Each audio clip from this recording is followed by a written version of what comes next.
Pitäisi puuttua selvästi nykyistä aikaisemmin. Tänään julkaistun tutkimuksen mukaan paras keino estää asunnottomuutta on henkilökohtainen neuvonta.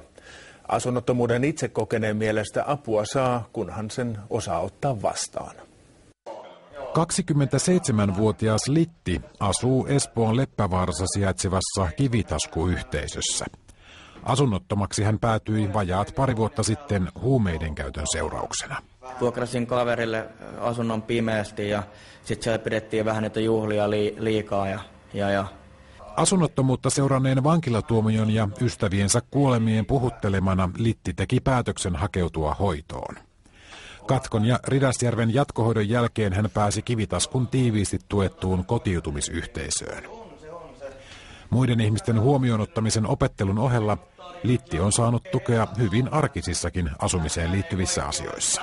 Mulla oli ihan vaikeuksia havattoi säilykepurkki, että ne on täältä opittu ja nykypäivänä osaan tehdä 10 ruokaa ihan hatusta heittää, että on niin vähän mestarikokki tänä päivänä. Että. Päihteiden käyttö ja mielenterveysongelmat korostuvat asunnottomuuden taustatekijöinä, mutta asunnottomuudella on nyky-Suomessa monet kasvot.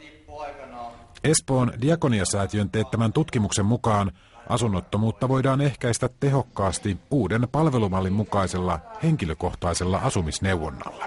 Neuvoja tarvitaan erityisesti kaavakkeiden täyttämiseen ja asiointiin viranomaisten kanssa.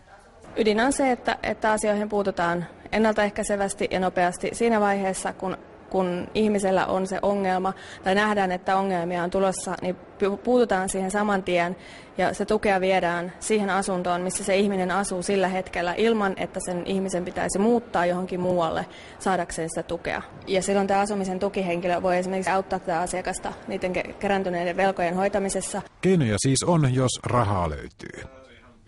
Äskettäin valmistuneen pitkäaikaisasunnottomuuden vähentämisohjelman mukaan myös poliittista tahtoa näyttäisi löytyvän. Yksi perusasia ei kuitenkaan muutu koskaan. Se ensimmäinen korjaus pitää lähteä kyllä itsestä, että se on mahdollista.